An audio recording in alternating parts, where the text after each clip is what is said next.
From Chicago's Can TV, a look at the week's events is reported in the newspapers, in the blogs and online, and on radio and TV. This is Chicago Newsroom. And hello again. Welcome once again to another edition of Chicago Newsroom right here on Can TV. Well, over the past weekend, 53 people were shot in Chicago and 9 of them died. And that would be a pretty extraordinary fact, wouldn't it, if it weren't just another one of those weekends where we have another 50 or so shootings added to the incredible tally of 233 who've been murdered so far this year. And if you think about that for a moment, 967 people in Chicago have been shot this year. On our program, we tend to enjoy gossiping about the latest political tussles and some of those, things that we enjoy kind of sitting around talking about. But this seems really alarming. This is a special kind of an alarm that we're facing right now. And particularly when you realize that the crime of all kinds is actually way down in Chicago. So we're in this kind of very odd space. We can really kind of sympathize almost with our police superintendent, can't we, who says that what we've got here is a perception problem.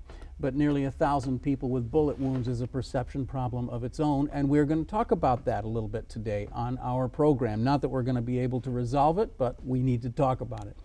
And then there's that teacher vote. Our mayor had to admit that it was a huge number, but is it a victory for the CTU? We're going to have some conversation about that too. And POTUS is helicoptering in this weekend.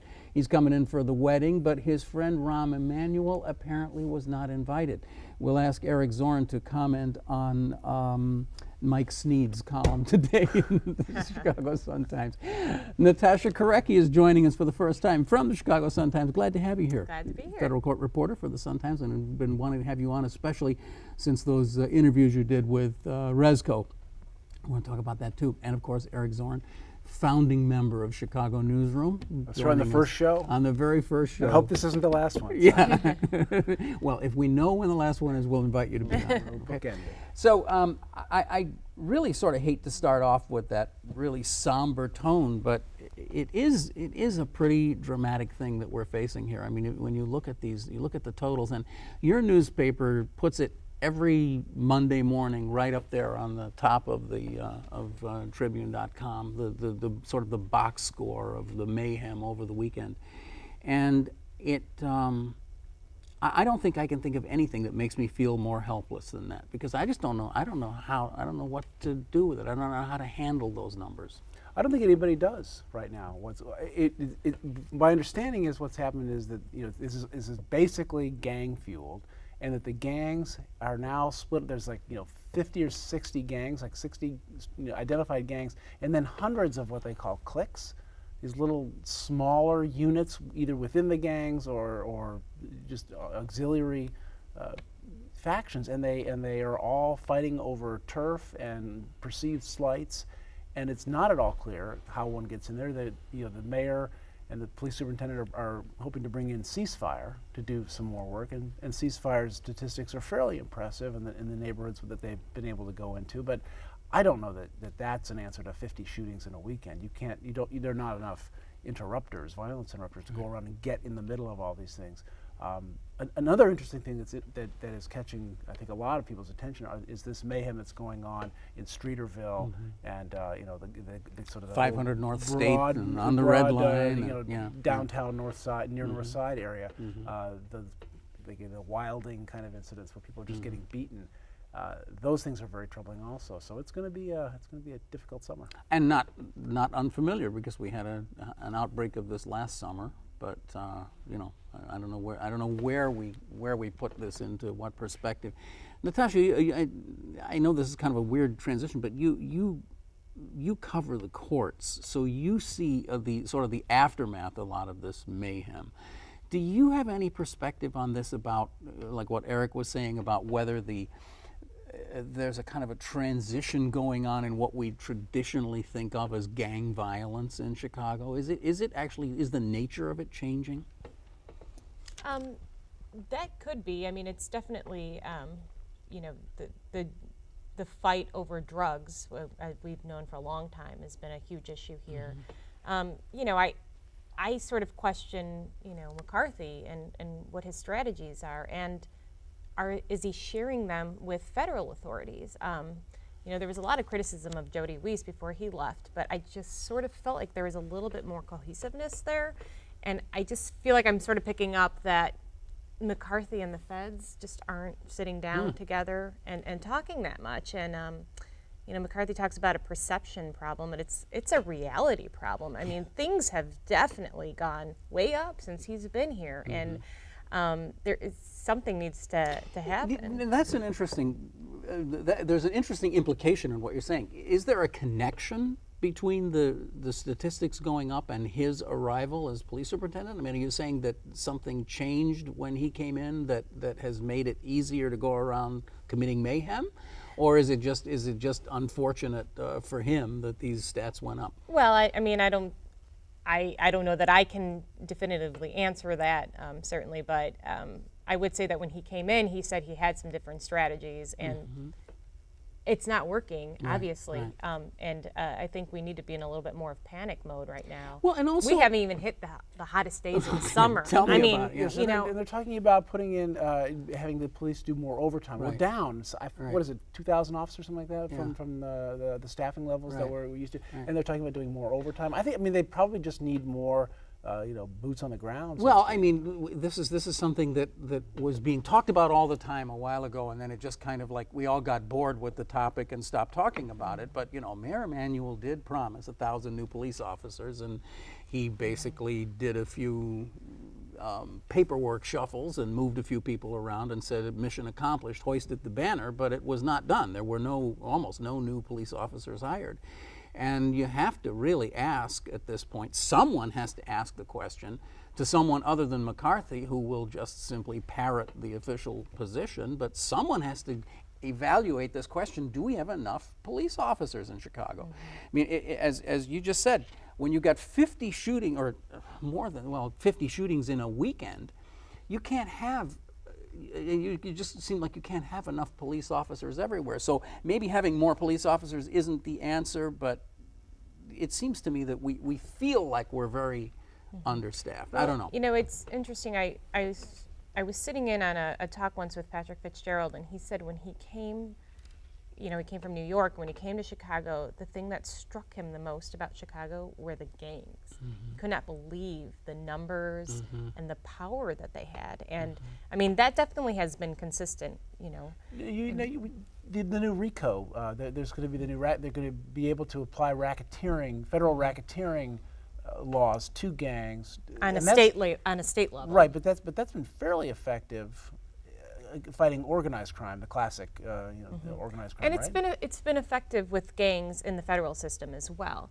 You know, the one sort of criticism we hear sometimes is that the U.S. Attorney's Office isn't taking a lot of those cases. They want to do these big RICO cases, and they feel more successful with charging them as drug conspiracies. So you kind of chunk it out with a bunch of smaller cases. And you know, now that the state law is passed, you know, maybe we will see more on the state level. You know, the thing about the feds cases are, you know, they're very strong cases. These people go away. They go away for a long time. I mean, and the sentencing ranges are really high, and their strategy has been, you know, we're not going to we're not out to arrest 500 people. We're out to arrest the top structure, cut off the head of the gang, Right. and really try to disrupt as much as possible. I guess one of the this is grossly unfair, but the feeling that I have from Superintendent McCarthy is that he seems to be kind of like starting something new and then a few weeks later announcing that he's doing something else that's different than what he was doing before. And maybe we should be celebrating the fact that he's flexible and he's always looking for innovative new ideas, but there's also a sense that I'm getting that they're just kind of in chaos. They can't figure out how to deal with this, and they're just trying everything. And they finally come to the point where it's like, okay, call T.O. Hardiman. Let's bring in the interrupters. I saw the movie. Looks like they're doing pretty good. You know, let's bring them in.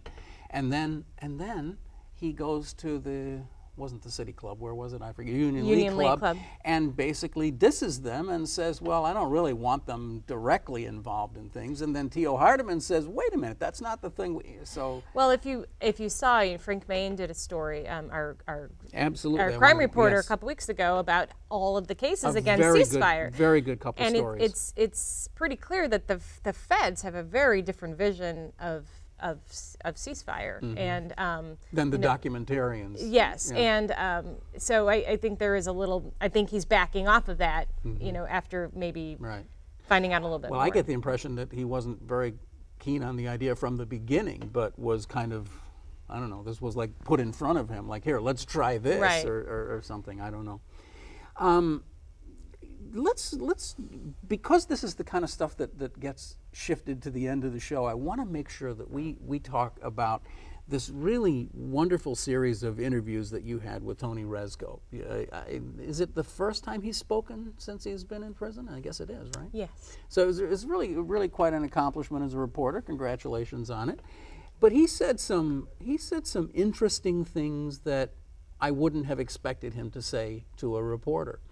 And I just wanted to have you come in here and tell us what did you find most interesting about this? Were there moments when he was talking to you and you're going, "Whoa, I can't believe he just said that"? Yeah, there were definitely a couple of moments, and I was sort of prepared because we had been going back and forth for probably over a month. I mean, I'd been trying to talk to him for over a year, and he finally consented to the interview. So he was. I gave him topics that we would talk about just generally. So I was sort of, I wasn't sure what to be prepared for, if he was just going to give me canned answers or, very politically correct type stuff. First of all, he would not talk about Obama at all. Yeah. And he just would not touch the subject. If I tried going there, he'd just say, on to the next subject. He would not talk about it. What I thought was the most interesting stuff, though, was he seemed very candid about, some of his crimes. He at first he started in with the whole, I was convicted in the system. I was convicted wrongly. I was not guilty of any of that. And I thought, here we go.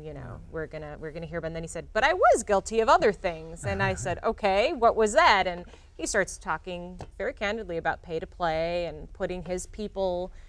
Asking people for donations for Blagojevich and putting those people on these very influential boards. And, did the governor have discussions with you about this? Yes, he did. Did he know about this? Yes, he did. Absolutely, So he was happy to talk about Blagojevich. At the same time, he defended Blagojevich. He said he didn't blame him for his predicament. He didn't think he was as sinister as everyone had made him out to be the last couple of years. I thought that was really interesting. The other highlight I thought was I asked him what his reaction was because he was already convicted and in jail when the governor was arrested and the wiretaps happened. So he had nothing to do with that part of the investigation. And he said, I was just amazed. I was so amazed that he had these conversations on the phone. And then he went on to say, I wasn't amazed that the conversations happened, just that he would have them on the phone. I thought he was smarter than that. The disadvantage of being a recluse, like Blagojevich was, is that's how you reach out. Well, when you do your job at your house because you don't want to bother going down to the office, sometimes you have to use the phone. Use the phone. Well, was it relaxed, sort of open-ended, like we're just going to talk for a while, or did he say, I'll give you 20 minutes? And it was difficult because the prison would only give us a certain amount of time, and then I could have talked to him for 5 more hours, and we were continuing to talk, and they were cutting us off. Yeah. But there was no chance to actually go to the prison to talk to him? I was trying to, and they basically said, we can try to do that. They basically made it seem like they were going to make it very difficult for me to do that. They said absolutely no photos, and that would be one of the main reasons. But obviously, I wanted to see him and get the color of him, what he looked like. But they said that they were short-staffed and they would have to staff that and all this stuff. And they said, or you could just talk to him tomorrow. And it's like, well, bird in hand, Right. And but they also said it wasn't a certainty that if they brought it up to the warden that I would be able to do it. And so I started saying, you know what, let's just do it. But it was interesting that Rezko was in the right mood, the right frame of mind, that he wanted to talk. And what do you make? What does anybody make that he won't talk about Obama?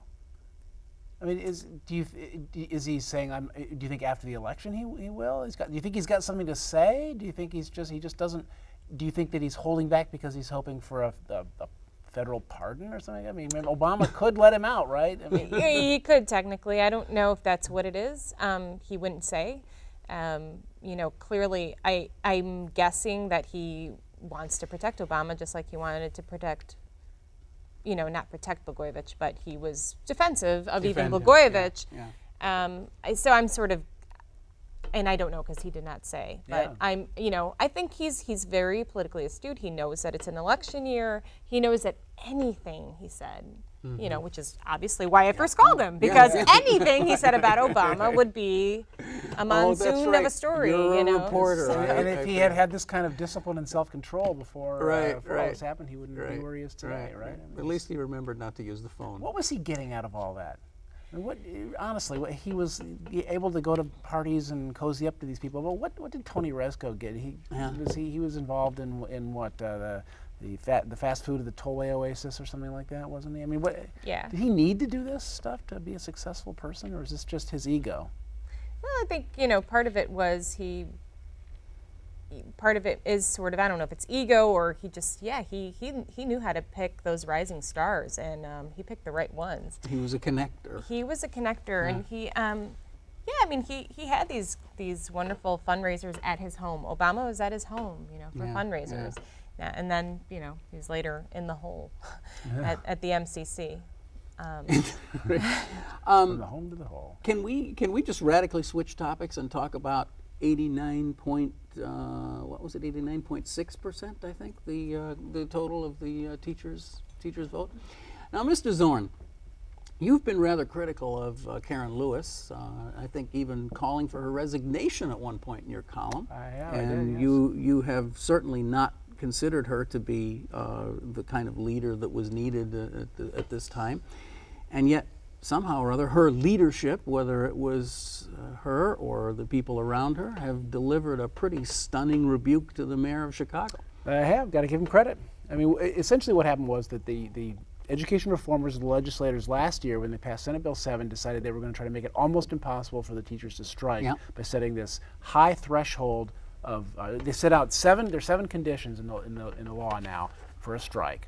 And one of them is that you have to get 75% of your entire membership, not just the voters, but of everybody. Right. So if somebody doesn't vote, that's a no. That's a no vote. So they set this all out, making it, and then afterwards, Jonah Edelman, the Stand for Children guy, gets up and says basically, "Hey, we outfoxed those teachers. They didn't have any idea how hard it's going to be to get 75%. They have never gotten that in history. We looked at all the history. They're never going to strike. That's off the table. Ha ha ha, teachers." And the teachers looked at this and said, "You got 7 things here that the boxes we've got to check, but you didn't say what order we have to check them in. The things like you have to have, mediation has to have failed. You have to have looked at the report of the public report from the arbitrator and so on. All those things have to have happened, but it doesn't say what order you got to go in. So they said, okay, we'll cast the vote first to empower our union, and that's what they've done. But a strike authorization vote is not one of those 7 things. Right? Well, I mean, those are the things you have to do in order to strike. Is that not correct? Or well, I think that's what you do. Yeah, right. When you have a strike. But I mean, but to just say, okay, fine, we understand that, but we are going to give our membership. Our membership is going to give our leadership the right to call a strike. Yes. I mean, that doesn't necessarily have to be a part of the timeline. Well, you have to get the approval for a strike from 75% of your members, and they said, okay, we're going to get that approval. We're just going to get that out of the way. We're going to get that out of the way, and it was brilliant. It's like nobody saw that coming, and I'm sure that the people who wrote that law are going, oh, how did we not put those in order? Because clearly the spirit of that law is after mediation fails and arbitration fails, and we've all had a chance to cool off. They have 30-day periods and 10-day periods. Then you take your vote to see if you're going to strike. That's the spirit of this law. And they say, well, yeah, but also the spirit of the same, by the same token, the spirit of the law is basically screw you to the unions. Like, we're not going to give you the power to strike, which is your high Yeah, card. I mean, if we're talking about spirit, I would advise anybody who wants to just watch the Jonah Edelman 18-minute video where he lays out in explicit detail exactly how they came into Illinois and who they decided they had to get and how they were going to support Madigan because they knew that, I mean, it's for political junkies, it's just like a big bag of candy to watch that. And this bomb has blown up in Jonah Edelman's face, basically, because they've taken this vote, and all of us, and so now the negotiations proceed with a very serious strike threat over them, and the union now has dealt itself, essentially the teachers have dealt themselves a very high card to play. But I get very nervous when I see coverage of this and I see discussions of this where I see the strike authorization being conflated with strike vote. I believe, and I have nothing to base this on, but I believe that a large number of the teachers who voted yes would not actually want to see a strike. I think that's true. But they knew that they had to hand their union this. Exactly, and Karen Lewis has said as much, right? I mean, she said this is not a strike vote; it's a strike authorization vote. It's giving our delegates the authority to call a strike without having to go back and getting that 75%. So then the question to both of you is this a real rebuke to Rahm Emanuel? Did Rahm Emanuel come in kind of with that cocksure attitude that he's going to fix everything, and I'm giving myself 13 and a half days to fix everything, and it's 11 right now. So we're going to get, and I can just see the sort of the attitude in the Rahm office, like, oh, this Edelman guy is perfect. He's exactly what we need. He works behind the scenes. He's like us. He gets stuff done. And then all of a sudden, the Karen Lewis people end up being more like Rahm than Rahm. They get stuff done. Does it seem that way to you? Yeah, certainly. I mean, Rahm just thought that he was going to go in and sort of bulldoze them into doing what he wanted. And, this is showing power in numbers. And, he's asking for a lot, and he's not giving what they want. Well, I'm fascinated by this because I lived through the strikes in the 80s, and I saw the way that went, and it was horrible and divisive and just a really bad memory for everybody involved. But I got to say, at no time during any of those job actions that took place from like 79 to 84, at no time could you have gotten 89.7.6 or whatever it is. But I think you're right that teachers. Most teachers do not want to actually strike. They want to be in the classroom, Yeah. and they're going to try to. But what they're trying to do is get their bargaining power back. Imagine them not giving that authority to their union, saying, "Oh no, we're not going to strike, but go negotiate on our behalf anyway." Of course, I mean, it's like I can't believe it was only 89%. I mean, it should have been, Yeah, when you think about it, it kind of was a no-brainer decision. And they may rise up and say no. They may rise up and say, "Hey, we're ready to compromise on this," and I think they hope to. And as a parent of 2 kids in the Chicago Public Schools, I hope that they do compromise. So, what does this mean for J.C. Brizard? He doesn't look very effective. I thought it was very peculiar that he and Emanuel really campaigned against this vote and tried to talk teachers. And Brizard sent out an email saying to all teachers saying, "Don't vote for this." Right. He just looked weak. Yeah, he looked very weak. I mean, he had to have advisors who understood that this vote was going to go rather lopsidedly. Right. So it seems to me, as again, we often say that we talk more about the perception on this show than the reality. We talk about the public relations value of things. Somebody in that room must have said, JC, baby, don't do this. You're going to look really bad when you come out on the wrong side of this. Well, maybe it's like what Eric was saying, that they just didn't see it coming. Maybe. Well, if that's the case, they were thinking they were going to go to step 1, and they they outsmarted them. And this is as far as I can see, these sides are very far apart. And the city, it's not like the city's got a bunch of money saying that you can't have our money. Right, The school system is in debt, the city's in debt, and the teachers are asking for a very significant raise. Now, I think it's a gambit. They'll settle for less, obviously, but it's going to be a long, hot labor summer here. I got to say that firefighters the opposite side of what I was just saying is this public perception that the teachers are asking for.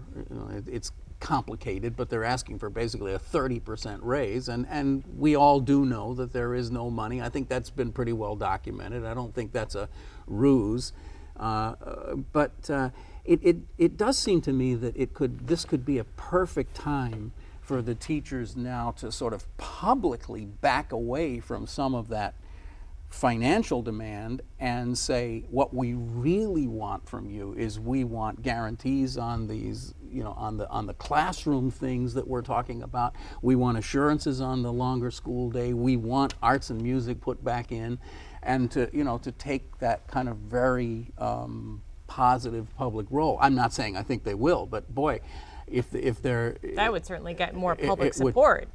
It would change People the could be game completely. much more sympathetic toward that than a 29% raise in this economic climate. Right. Well, I work for a company where they told us no raises this year. I don't know how things are at the Sun-Times, but it's not been a great time for most people in the private sector. Right. When these people are asking for huge raises, it's not going to get public support. I think right now people are feeling, the recent Tribune poll showed some support, or sort of majority support for the teacher position, but we need to, as this goes along, we need to see what these positions really are and who's talking the right game. So. Yeah. Well, and that is one of the, I think one of the sort of very sad, almost kind of tragic effects of all of this is that the sour political world that we live in now has sort of delivered teachers as kind of the poster children for greed, avarice, incompetence, and sloth. Just that it's become very easy to blame the teachers and hate the teachers, and I think that's a shame. I guess the question is whether we're headed for another Wisconsin type situation, even though we have a solidly Democratic leadership in Illinois. Whether we're going to see, I mean, my prediction, by the way, is that if they do strike this fall, it'll be the last school teacher strike in Illinois. 38 states already say no teacher strikes. It's against the law.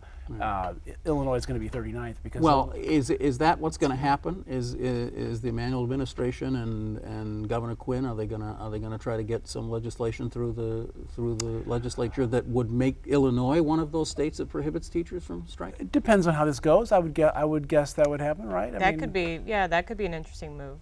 Least they're going to do is they're going to go back through and put numbers in on the law. Right. First this has to happen, then this, because otherwise. All right, we got about a minute left, and it's always interesting to end with some just pure and total gossip. This is fascinating to me. The wedding that's happening in Chicago. Valerie Jarrett's daughter, I believe, is getting married, and Desiree Rogers has not been invited, and neither has the mayor. But the President of the United States and his family are choppering in to go sit in the backyard. So, does anybody care about this? The tittle-tattle in the Sun-Times? Yes. Yes. I'll punt that to Natasha. Clearly, Desiree and Ram are persona that's non grata. Don't invite them items. Yes. Well, and we knew that Valerie. there had been a lot of gossip when Obama was running and the whole Valerie Jarrett debacle. And that Ram didn't really want her in the White House, and that's why, coming full circle, Blagojevich almost appointed her senator, or wanted to appoint her senator in exchange for something. So their division goes back a ways. And they got rid of their problem with the chief of staff and said, we're going to give you a job that's going to be like vacation compared to this, because you won't have to deal with drone attacks and John Boehner. You can just go run a little city out in the Midwest. 50 shootings in the area. That's all we have time for today. Thank you so much, guys, for being here today. Eric Zorn, of course, from the Chicago Tribune, change of subject, and columnist at the Tribune. Natasha Korecki, federal courts reporter for the Chicago Sun-Times. Thank you both for being with us, and we will see you again sometime, I hope. You've been watching Chicago Newsroom. It's a community service of CAN TV, and we're here every week, and watch us right here on CAN TV. You can also find us by, see this little address down, this one right here. You can watch us anytime you want, checking out there on that, or you can also subscribe on iTunes, and we hope you will, because it's kind of fun to listen to the show. I'm Ken Davis, thanking you for joining us. We will be right back here again next week with another edition of Chicago Newsroom, and I hope you'll be right back here next week to watch. See you then.